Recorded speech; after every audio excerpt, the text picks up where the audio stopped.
A Chinese official on Monday blasted a recent U.S. bill on Xinjiang.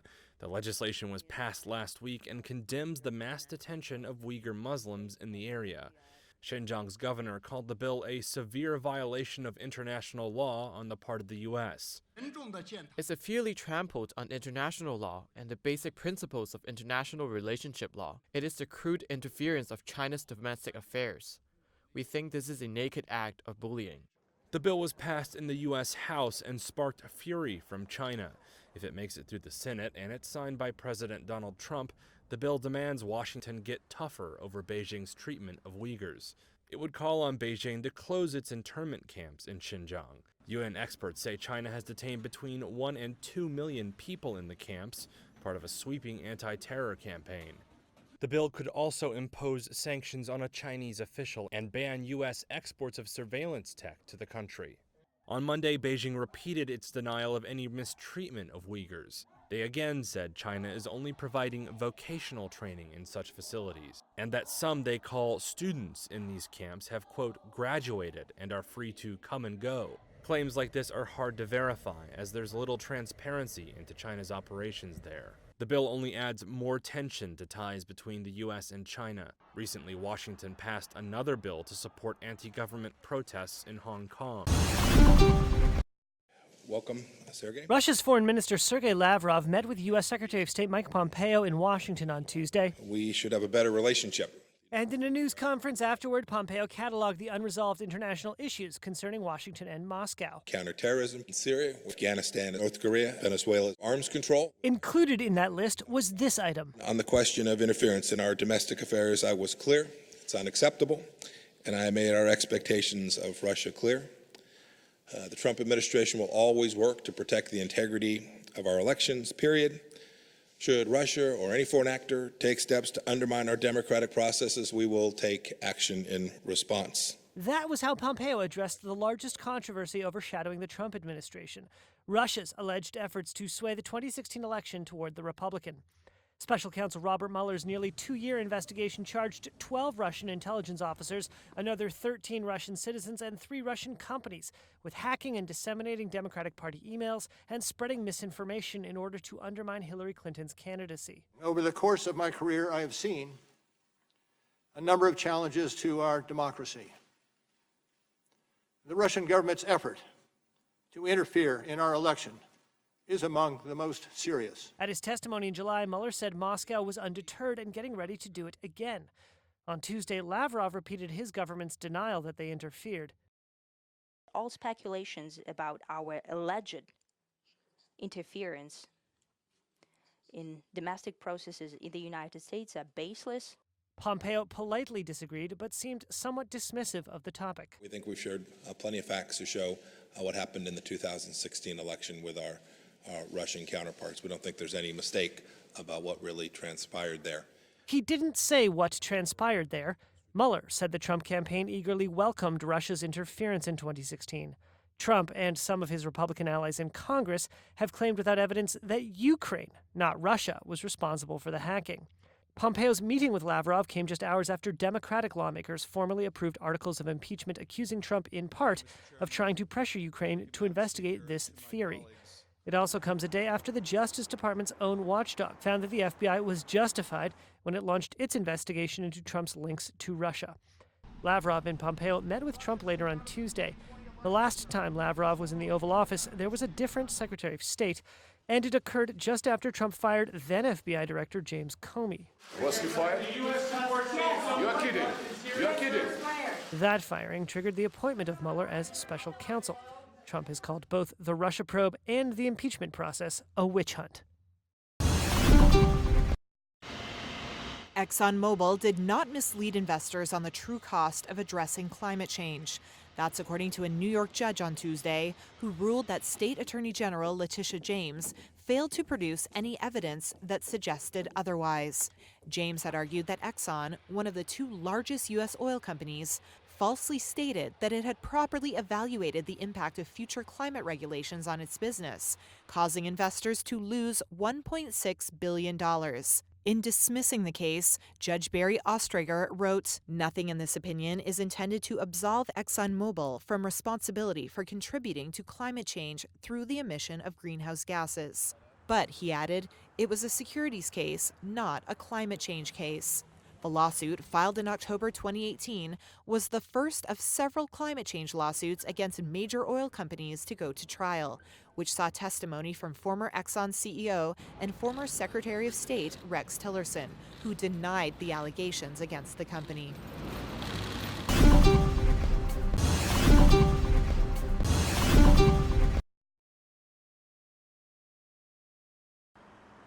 Deutsche Bank has been trying to revive its fortunes. It's been tough going, and now Germany's biggest lender is paring back its growth target. Core banking revenue, it said on Tuesday, will grow by just 1% in the run-up to 2022. That's half the level estimated only months ago. To blame, say analysts, a gloomy economic backdrop and the ECB. Its ultra-loose monetary policy has battered savings and bank profits, and got a major thumbs down from Deutsche boss Christian Sewing when the central bank cut rates in September. Macroeconomically, a further rate cut at the current level will fizzle out. It will only push asset prices further up and burden savers. Tuesday also saw a return to favour for its investment banking unit. In July, Deutsche began cutting 18,000 jobs as it beat a retreat from equities trading. But the remainder of the division is now seen as a growth driver, with a 2% revenue increase penciled by 2022.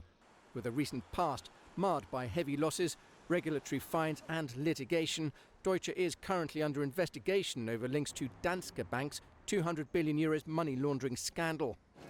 Its overall restructuring, though, had, said Saving, made significant progress. Farmer Shadrach Wambua Mutisia has been growing coffee up a winding hill in Kenya for 40 years. But like other small growers, he's struggling to cope with the impacts of low prices, rising temperatures and erratic rainfall. Now he's replacing his coffee bushes with banana, macadamia and avocado trees. We never used to see so many diseases. We only experienced a little bit of coffee rust, but now we see so many diseases, some so severe that they dry up the coffee trees. That's our biggest challenge now. Kenya's coffee production is tumbling. The U.S. Department of Agriculture forecasts the 2019-2020 harvest will hit a whopping 57-year low.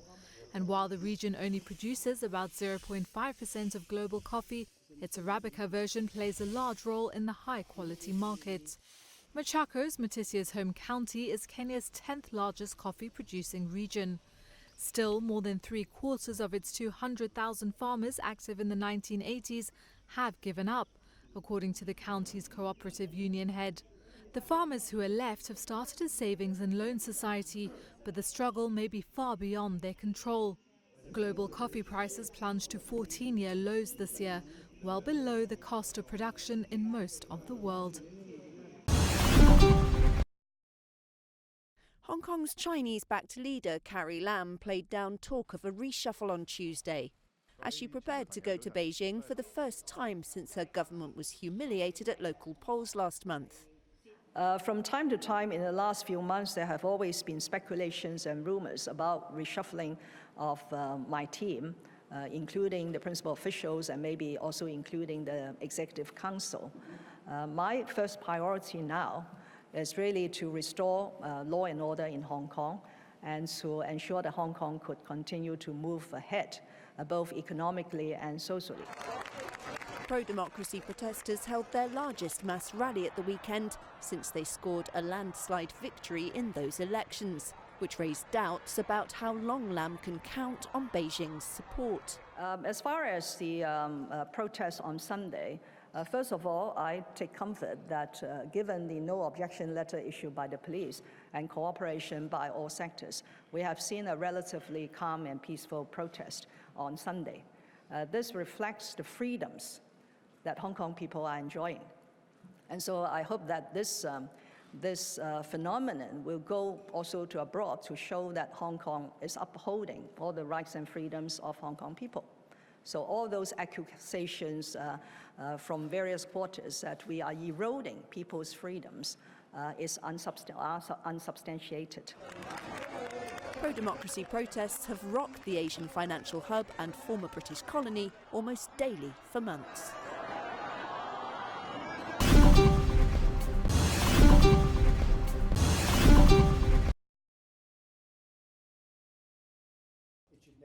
U.S. President Donald Trump blasted FBI Director Christopher Wray on Tuesday, tweeting he would, quote, never be able to fix the FBI. Trump lashed out at Wray after a Justice Department Inspector General report found that the FBI exhibited no political bias in its investigation of Russian meddling in the 2016 Trump campaign, though it did find 17 missteps by the Bureau. Wray was asked on ABC News Monday if he thought the FBI had unfairly targeted the Trump campaign. He responded, I do not. That prompted Trump to tweet Tuesday, quote, I don't know what report current director of the FBI Christopher Wray was reading, but it sure wasn't the one given to me. With that kind of attitude, he will never be able to fix the FBI, which is badly broken despite having some of the greatest men and women working there. In his interview Monday, Wray said he took the errors seriously, but noted that the report had found that the FBI probe was opened with, quote, appropriate predication and authorization. Wray also pushed back against the notion, advanced largely by Trump and his backers, that the FBI is part of a, quote, deep state bureaucratic network aimed at undermining Trump, calling the term an affront to those who work at the Bureau. Wray was appointed by Trump to lead the FBI after Trump fired former Director James Comey. Representatives for the FBI and the White House did not immediately respond to requests for comment on Trump's tweet. Groundbreaking peace talks gave some hope for a resolution over conflict in East Ukraine. The leaders of Russia and Ukraine met for 9 hours in Paris on Monday, brokered by the German Chancellor and French President. Ukrainian President Volodymyr Zelensky announced a new commitment to a ceasefire and a prisoner swap. The participating countries agreed to facilitate the mutual exchange of imprisoned people before December 31st, 2019, under the principle all for all. But the status of East Ukraine, parts of which are controlled by Moscow-backed separatists, remains unresolved. Russian President Vladimir Putin wants Ukraine to give the Donbas region a special status. The process of achieving a ceasefire needs to be synchronized with the implementation of political reforms in Ukraine.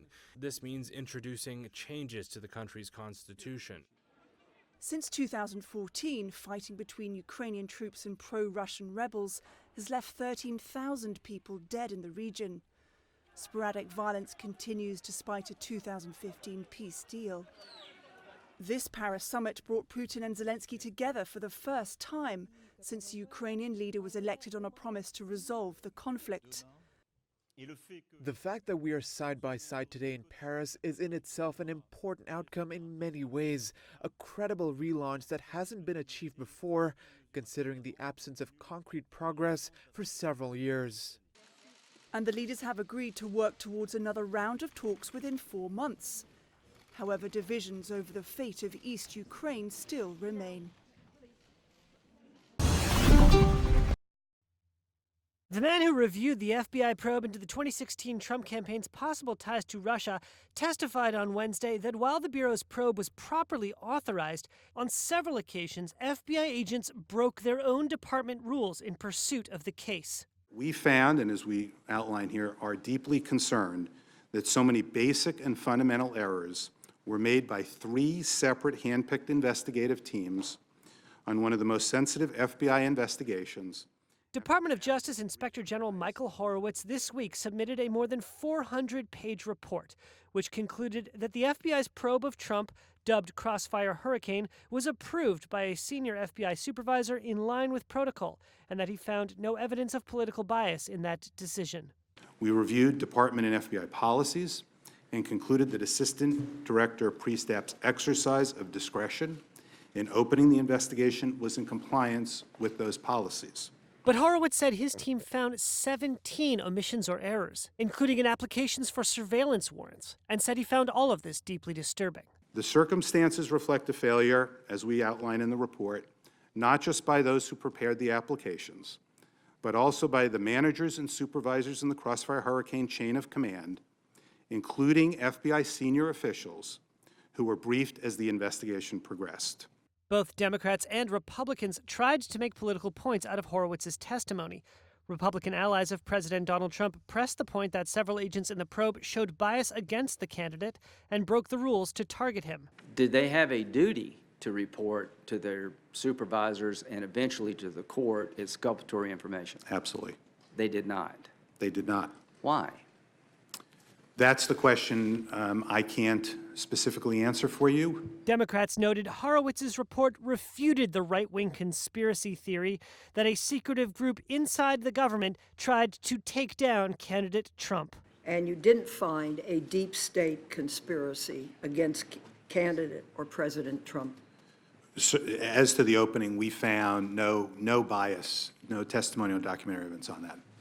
While the report documents agents breaking protocol and cutting corners, Trump took the conclusions several steps further, claiming that such errors amount to, quote, an attempted overthrow of government. Yesterday, the Justice Department's Inspector General released a report detailing the outrageous, scandalous, and unprecedented abuses of power.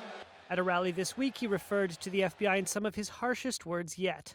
And the FBI also sent multiple undercover human spies to surveil and record people associated with our campaign. Look how they've hurt people. They've destroyed the lives of people that were great people, that are still great people. Their lives have been destroyed by scum. Trump has found support in his appointed U.S. Attorney General, William Barr, who said he disagrees with his own Inspector General's findings and saying he believes the investigation was launched on the, quote, thinnest of suspicions. Asked about Barr's comments, Horowitz says, No, we stand by our finding. Horowitz may not have the final say in the matter. Barr assigned another U.S. attorney to separately investigate the origins of the FBI's Trump probe.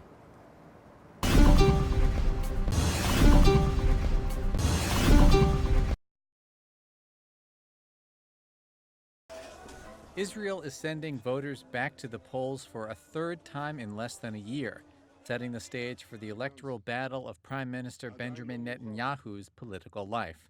Israel's parliament, the Knesset, voted for its own dissolution on Wednesday and approved a March 2nd date for the election.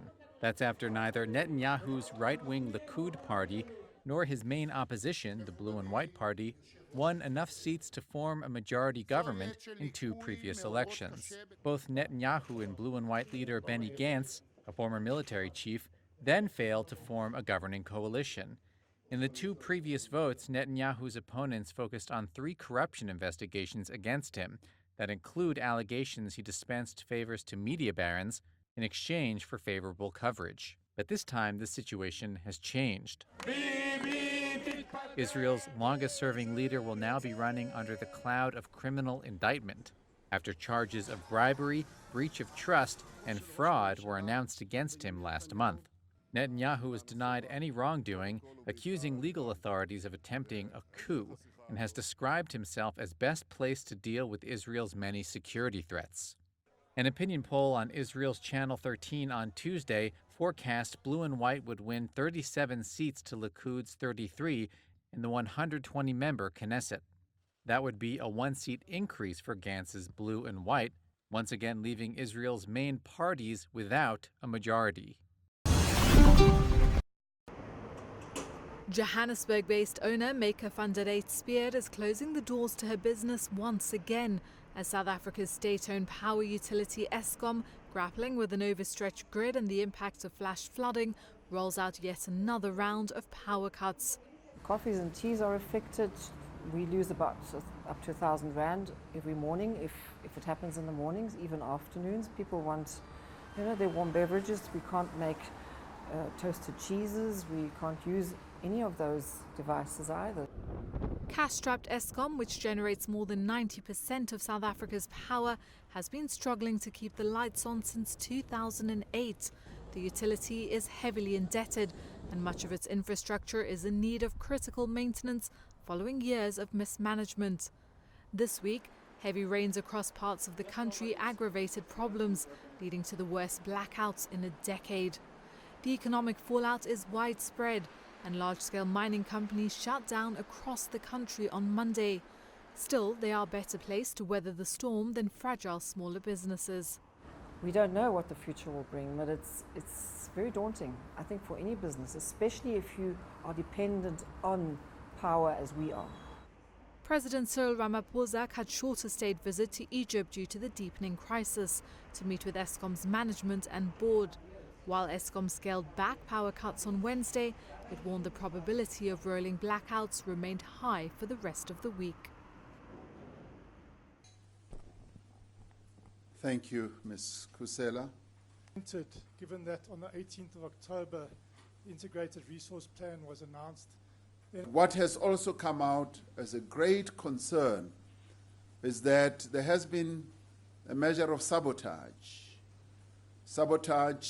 that has led to the loss of, during this period, of 2,000 megawatts, where someone in the Eskom system disconnected one of the instruments that finally led to one of the boilers tripping and us losing as much as 2,000. I think it was 2 boilers.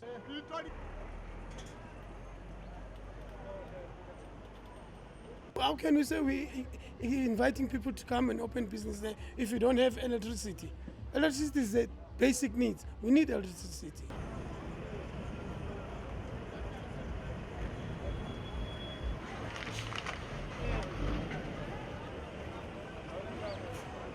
These thugs, they are going to take advantage of you, especially when the electricity is not there. They're going to enter into a house, they can rob you, they can rape you because there's no light.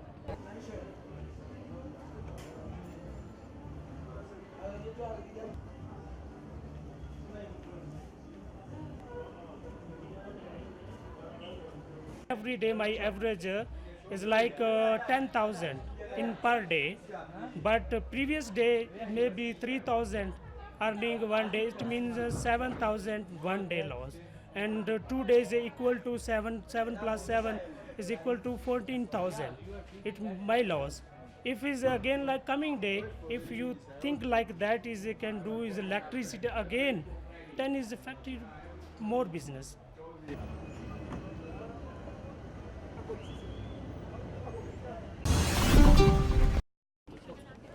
Fresh off being crowned Miss Universe, South Africa's Zozobini Tunzi took her victory lap to the observation deck of the Empire State Building in New York on Tuesday. Looking out from the main deck on the 86th floor of the iconic building, Tunzi was humble.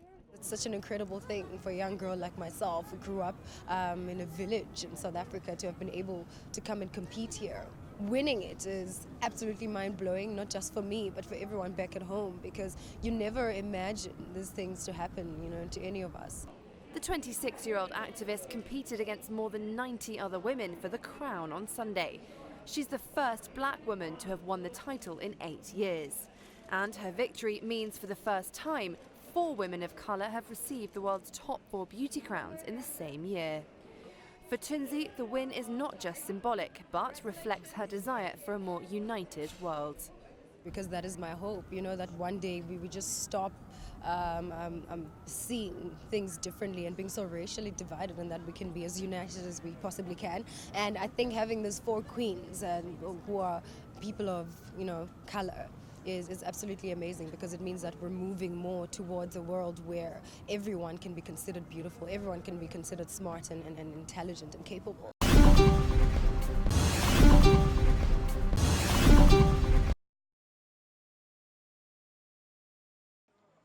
Many high street fashion stores may be struggling, but not, it seems, Zara. Owner Inditex on Wednesday forecast full-year growth of up to 6%. The world's largest clothing retailer also posted a third-quarter profit of almost €1.2 billion, about $1.3 billion. That was slightly ahead of analyst forecasts. Revenue for the period hit €7 billion. Inditex says it benefited from tight control over expenses, including keeping inventories to a minimum. That even as it enlarged and improved flagship stores. By contrast, arch-rival H&M has battled with rising inventories as its sales slowed. On an otherwise flat day for stocks, Inditex shares rose 2% in early trade Wednesday. They're now up close to 30% so far this year. Some 20 square feet of skin was sent to New Zealand from Australia on Wednesday.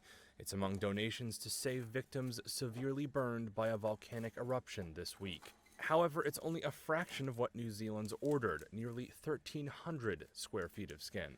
In the wake of Monday's deadly event, surgeons have been working around the clock to treat survivors at hospitals around the country.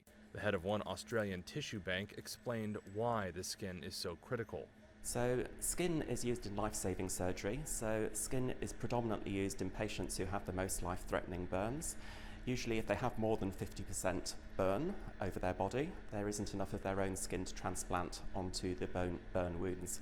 So in that case, there is no alternative. The death toll has been rising through the week, and more than 20 people are in intensive care. Another 8 are presumed dead on the island.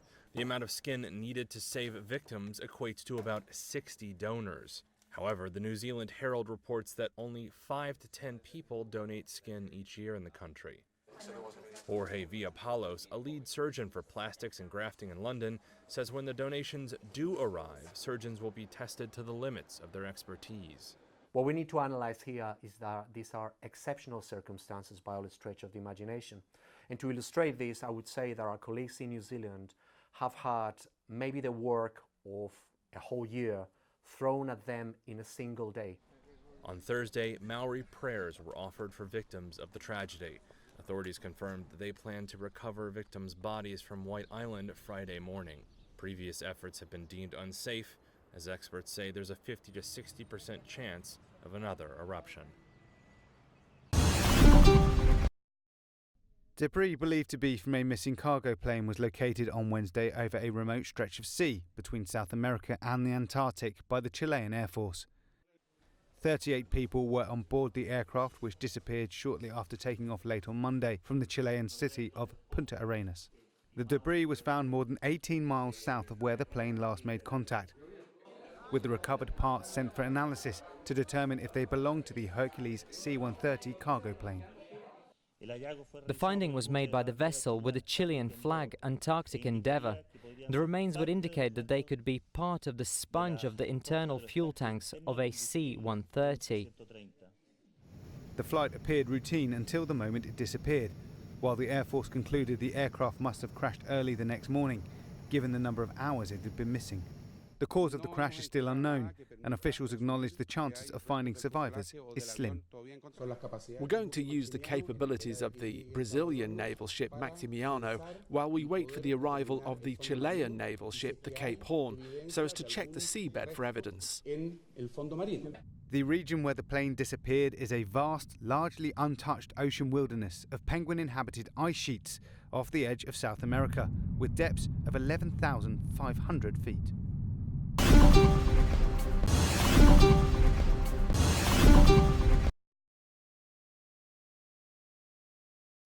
Boris Johnson swept back into Downing Street on Friday morning.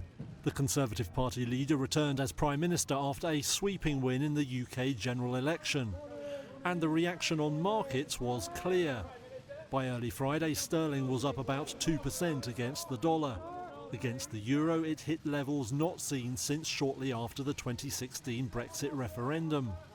Investors welcomed a result that seems to promise a quick, orderly Brexit after years of political gridlock.